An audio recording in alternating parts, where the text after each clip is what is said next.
Hello दोस्तों, स्वागत है आप सभी का फिर से हमारे यूट्यूब चैनल पर। आज हम पढ़ने वाले हैं फॉरेन ट्रेड का पार्ट 2। अगर आपने पार्ट 1 नहीं देखा है, don't worry, watch it first, link in the I button. Now let's get started. तो हमारा सबसे पहला टॉपिक है difference between domestic trade and international trade. बहुत ही इंपॉर्टेंट है, 5 मार्क्स का सवाल है, आप ध्यान से सुनना। सबसे फर्स्ट है based on scale. International trade का स्केल बहुत ही ज़्यादा लार्ज है as compare to that of domestic trade. क्यों भाई इंटरनेशनल ट्रेड का स्केल इतना ज़्यादा लार्ज क्यों है? क्योंकि यहाँ पर बहुत सारी कंट्री मिल के ट्रेडिंग करती है, यहाँ पर बहुत सारे वेराइटी के गुड्स होते हैं, यहाँ पर बहुत सारे प्रोसीजर्स होते हैं, यहाँ पर बहुत सारे रूल्स एंड रेगुलेशंस के हिसाब से काम करना पड़ता है, जबकि डोमेस्टिक ट्रेड में इतना ज़्यादा कुछ नहीं होता है। सेकेंड है based on currencies and modes of payment. अगर आप डोमेस्टिक ट्रेड कर रहे हो तो आपको पैसे कैसे मिलेंगे? डोमेस्टिक करेंसी में ही मिलेंगे। अगर आप इंडिया में कोई ट्रेडिंग कर रहे हो तो आपको पैसे रुपी में मिलेंगे। अगर आप अमेरिका में हैं तो आपको पैसे डॉलर्स में मिलेंगे। मतलब जो कंट्री में आप बिजनेस कर रहे हैं उसी कंट्री का आपको करेंसी मिलने वाला है। और अगर लोगों को पेमेंट करना है तो सिंपली वो पेमेंट कर देंगे, नहीं तो बैंक की हेल्प से कर देंगे। पर इंटरनेशनल ट्रेड में ऐसा कुछ नहीं होता है। इंटरनेशनल ट्रेड में बहुत सारी कंट्रीज़ होती हैं, इसीलिए यहाँ पर बहुत सारी करेंसीज भी होती है। अब यहाँ पर इतनी सारी करेंसीज होती हैं तो हम जिस कंट्री के साथ बिजनेस कर रहे हैं, अगर हमें उसे पेमेंट करना है तो उसके करेंसी में ही हमें पेमेंट करना पड़ेगा। अगर हम इंडिया के हैं और अमेरिका के साथ अगर हम बिज़नेस कर रहे हैं तो हमें उन्हें पैसे डॉलर्स में देने पड़ेंगे। तो यहाँ पर क्या होता है, हमारी करेंसी को कन्वर्ट किया जाता है किस में? इंटरनेशनली एक्सेप्टेबल करेंसी में। मतलब हमारी करेंसी को इस तरह से बना दिया जाता है कि उसे इंटरनेशनल लेवल पे एक्सेप्ट किया जाए।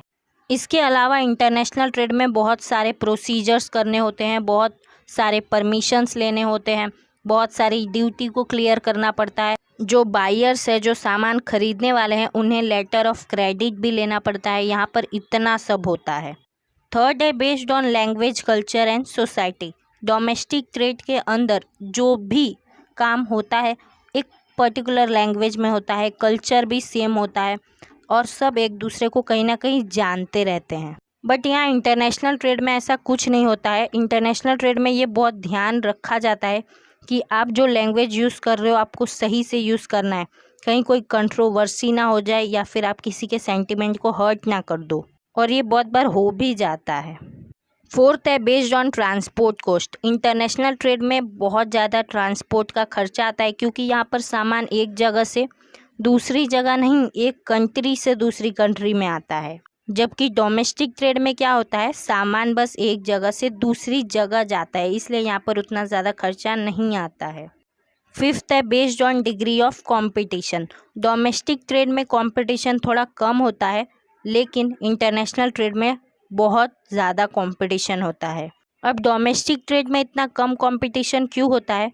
क्योंकि भले ही बहुत सारे प्रोड्यूसर्स हैं जो सेम प्रोडक्ट बना रहे हैं, लेकिन वो आखिर एक ही कंट्री के हैं, तो वो सब एक ही फैक्टर ऑफ प्रोडक्शन का यूज़ कर रहे होंगे, वो सब एक ही टाइप का टेक्नोलॉजी भी यूज़ करते होंगे, और यहाँ पर प्रोडक्ट डिफरेंशिएशन की डिग्री बहुत कम होती है। अब प्रोडक्ट डिफरेंशिएशन क्या होता है, ये आपने 11th स्टैंडर्ड में पढ़ा था। एक प्रोडक्ट दूसरे प्रोडक्ट से कितना अलग होता है उसे हम कहते हैं प्रोडक्ट डिफरेंशिएशन। मतलब एक प्रोडक्ट शेप में, साइज़ में, कलर में कितना अलग है दूसरे प्रोडक्ट से, उसको हम कहते हैं प्रोडक्ट डिफरेंशिएशन। तो डोमेस्टिक ट्रेड में क्या होता है कि ट्रेडर्स अपने प्रोडक्ट को दूसरों के प्रोडक्ट से एकदम ज़्यादा अलग नहीं कर पाते हैं। हाँ, थोड़ा बहुत अलग कर देते हैं, लेकिन ज़्यादा अलग नहीं कर पाते हैं। बट इंटरनेशनल ट्रेड में क्या होता है, क्योंकि वो लोग अलग अलग कंट्री से आए होते हैं, तो यहाँ पर प्रोडक्ट तो सेम होता है, लेकिन यहाँ पर डिफरेंशिएशन की डिग्री बहुत ज़्यादा हाई होती है, और यहाँ पर ओवरऑल भी बहुत ज़्यादा कंपटीशन होता है, क्योंकि सब अलग अलग कंट्री से आए हुए हैं और अलग अलग कंट्री के पास अलग अलग टाइप का फैक्टर ऑफ प्रोडक्शन होगा, अलग अलग टेक्नोलॉजी होगी। इसके अलावा इंटरनेशनल सेलर्स और डोमेस्टिक सेलर्स के बीच में भी बहुत ज़्यादा कंपटीशन होता है। वो क्यों? वो इसलिए क्योंकि उन्हें सेम मार्केट में शेयर पाना होता है। फॉर एग्ज़ाम्पल हमारी कंट्री इंडिया, यहाँ पर क्या है, यहाँ पर फॉरेन सेलर्स भी बहुत ज़्यादा मेहनत कर रहे हैं कि हम उनके सामान को लें, जबकि इंडियन सेलर्स भी बहुत ज़्यादा मेहनत कर रहे हैं कि हम उनके सामान को लें। फॉर एग्ज़ाम्पल पहले हमारी कंट्री में क्या था, फॉरेन कार्स अलाउ नहीं था, तो हमारी कंट्री में जो लोग कार की मैन्युफैक्चरिंग करते थे उनके बीच में उतना ज़्यादा कंपटीशन नहीं था एज़ कम्पेयर टू जितना कंपटीशन अभी है। तब कंपटीशन खाली इंडियन कार मैन्युफैक्चरर्स के बीच में ही था, बाकी और कंट्रीज़ के मैन्युफैक्चरर्स तो अलाउड ही नहीं थे। बट उसके बाद क्या हुआ, बहुत सारी कंट्रीज़ को अलाउड कर दिया गया हमारी कंट्री में कार मैन्युफैक्चर करने के लिए। एज अ रिज़ल्ट क्या हुआ, कंपटीशन तो बढ़ा ही बढ़ा, साथ में लोगों ने फॉरेन कार्स को ज़्यादा पसंद करना शुरू कर दिया। अभी भी आप किसी से भी पूछो कि कौन सी कार चाहिए भाई, तुम्हारी ड्रीम कार का नाम बताओ, तो वो लोग कहेंगे BMW, मर्सिडीज़ या फिर लैम्बोर्गिनी, इनमें से कोई एक नाम तो लेंगे ही लेंगे। और मैं बता दूं, इन तीनों में से कोई भी इंडियन ब्रांड नहीं है। तो इस तरह से डोमेस्टिक सेलर्स और इंटरनेशनल सेलर्स के बीच में भी बहुत कंपटीशन होता है। सिक्स्थ है बेस्ड ऑन कंज्यूमर सेटिस्फैक्शन। अगर आप डोमेस्टिक ट्रेड कर रहे हो तो यहाँ पर कंज्यूमर्स को सेटिस्फाई करना उतना ज़्यादा हार्ड नहीं है, क्योंकि आप लोग एक ही कंट्री में रहते हो, आपको भी पता है कि वो लोग कितने अवेयर है, वो लोग ने कितना एजुकेशन लिया होगा, देख के ही आपको पता चल जाता है कि उनके पास कितना इन्फॉर्मेशन है, उनके वैल्यूज़ क्या है, कितना वो लोग टॉलरेट कर सकते हैं, ये सब आपको पता होता है। तो यहाँ पर आप इजीली अपने कंज्यूमर को सेटिस्फाई कर सकते हो। लेकिन दूसरे कंट्रीज़ में हमें नहीं पता होता है कि कंज्यूमर कैसे हैं, उनके एजुकेशनल लेवल क्या है, उनका अवेयरनेस लेवल क्या है। एज अ रिज़ल्ट हम उन्हें आसानी से कन्विंस नहीं कर पाते, आसानी से सेटिस्फाई नहीं कर पाते हैं। सेवेंथ है based on administrative and legal system. आपको अपनी कंट्रीज़ के एडमिनिस्ट्रेशंस, लीगल सिस्टम सब पता होते हैं, सारे रूल्स पता होते हैं, रेगुलेशंस पता होते हैं, तो आपको इतनी ज़्यादा दिक्कत नहीं आती है। लेकिन जब हम इंटरनेशनल ट्रेड कर रहे होते हैं तो यहाँ पर सभी कंट्री के rules, regulations, loss, tax system सब अलग होता है, तो इन्हें समझना बहुत ज़रूरी हो जाता है। इसके अलावा यहाँ पर आपको बहुत सारे लाइसेंस लेने पड़ते हैं, बहुत सारे परमिशंस लेने पड़ते हैं, जो बहुत एक्सपेंसिव होता है।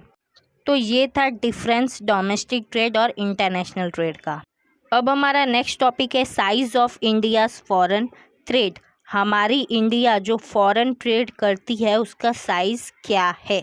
5 मार्क्स के लिए ये आ सकता है, तो इसे भी आपको एकदम ध्यान से समझना होगा।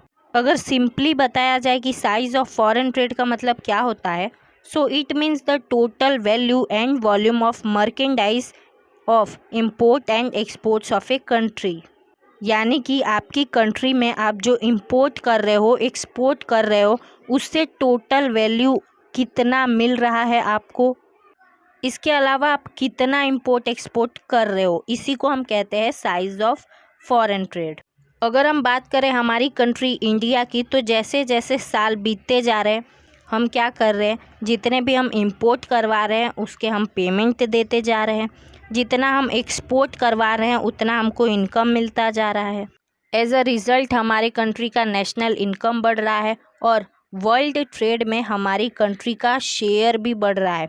तो इससे हम कह सकते हैं कि हमारे कंट्री का फॉरेन ट्रेड बढ़ रहा है। बट 1951 से 2016 तक इंडिया में इंपोर्ट्स भी हुए, एक्सपोर्ट्स भी हुए, नेशनल इनकम भी बढ़ा और वर्ल्ड ट्रेड में हमारी कंट्री का शेयर भी बढ़ा। लेकिन एक बात हमें ध्यान रखनी है कि हमने हमेशा इंपोर्ट ज़्यादा किए, एक्सपोर्ट बहुत ही कम किए, यानी हमने पेमेंट ज़्यादा किया है और हमें इनकम कम मिली है। अब यहाँ पर आपको नोट करके बहुत ही इम्पॉर्टेंट चीज़ बताई गई है, इसे आप एग्जाम्पल के थ्रू समझो। सो फॉर एग्जाम्पल मेरा कोई बिज़नेस है, समझ लो पेन का बिज़नेस। तो 2020 में मैंने 5 पेन बेचे और एक पेन का कॉस्ट था 5 रुपीज़, यानी कि मुझे 25 रुपीज़ का इनकम हुआ। 2021 में पेन का प्राइस बढ़ गया और एक पेन का प्राइस हो गया 10 रुपीज़। तो मैंने समझ लो 3 ही पेन बेचे, लेकिन मुझे इनकम हुई 30 रुपीज़। तो आपको क्या लगता है, क्या मेरे बिज़नेस का साइज़ बढ़ा? बिल्कुल भी नहीं बढ़ा। आप सिर्फ अगर वैल्यू को देखोगे कि पिछली साल मुझे 25 मिले थे, इस बार मुझे 30 मिले हैं, तो क्या मेरे बिज़नेस का साइज़ नहीं बढ़ा? बिल्कुल नहीं बढ़ा, क्योंकि सिर्फ वैल्यू बढ़ने से हम ये नहीं कह सकते कि हमारे बिज़नेस का साइज़ बढ़ा है। हाँ, साथ में अगर मेरा सामान भी ज़्यादा बिकता तो मैं ये कह सकती थी कि हाँ, मेरे बिज़नेस का साइज़ बढ़ गया है। तो फॉरेन ट्रेड में भी यही होता है, अगर आपके इंपोर्ट और एक्सपोर्ट की वैल्यू ज़्यादा बढ़ जाती है इस वजह से, क्योंकि प्राइस बढ़ी थी, तो आप ये नहीं कह सकते हो कि आपका फॉरेन ट्रेड बढ़ा। लेकिन हाँ, अगर आपका वैल्यू बढ़ा है, साथ में आपका वॉल्यूम भी बढ़ा है, यानी कि आपने ज़्यादा इंपोर्ट एक्सपोर्ट भी किया है, आपका ज़्यादा मार्केटिंग हुआ है, उस केस में आप कह सकते हो कि आपके फॉरेन ट्रेड का साइज़ बढ़ा है। कंट्री की इंपोर्ट और एक्सपोर्ट को वैल्यू किया जाता है यूएस के डॉलर्स में। यहाँ पर आपको एक टेबल दिखाई दे रहा होगा, जिसके हेल्प से आप ये बता सकते हो कि हमारी कंट्री में कितना एक्सपोर्ट हुआ है एंड कितना इंपोर्ट हुआ है। इंडिपेंडेंस के बाद हम बहुत ज़्यादा इंपोर्ट कर रहे थे, यानी कि दूसरी कंट्री से बहुत ज़्यादा सामान ले रहे थे, बट हम लोग एक्सपोर्ट बहुत कम करते थे। बट 1980 के बाद जब हमारी कंट्री डेवलपमेंट करने लगी, तब हम क्या सोचने लगे कि हमें बहुत बड़े बड़े इंडस्ट्रीज़ बनाने हैं, उन्हें सस्टेन करना है, उन्हें बचाना है, उन्हें मेंटेन करना है, उन्हें एक्सपेंड करना है।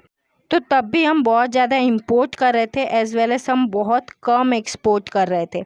1991 के बाद क्या हुआ, इंडिया का एक्सपोर्ट बहुत ज़्यादा बढ़ गया, हम बहुत ज़्यादा एक्सपोर्ट करने लगे और हमारे इंपोर्ट करने में थोड़ी कमी आ गई। इंपोर्ट हम थोड़ा कम कर रहे थे, लेकिन हम एक्सपोर्ट बहुत ज़्यादा कर रहे थे। यहाँ पर आपको एक टेबल दिखाई दे रहा होगा और यहाँ पर एक ग्राफ है, इसे भी आप अच्छे से देख लीजिए। तो दोस्तों, thanks for watching this video. हम कर रहे हैं अब इस वीडियो को एंड, बहुत जल्दी आएगा पार्ट 3। तब तक के लिए बाय बाय, टाटा एंड आउजो।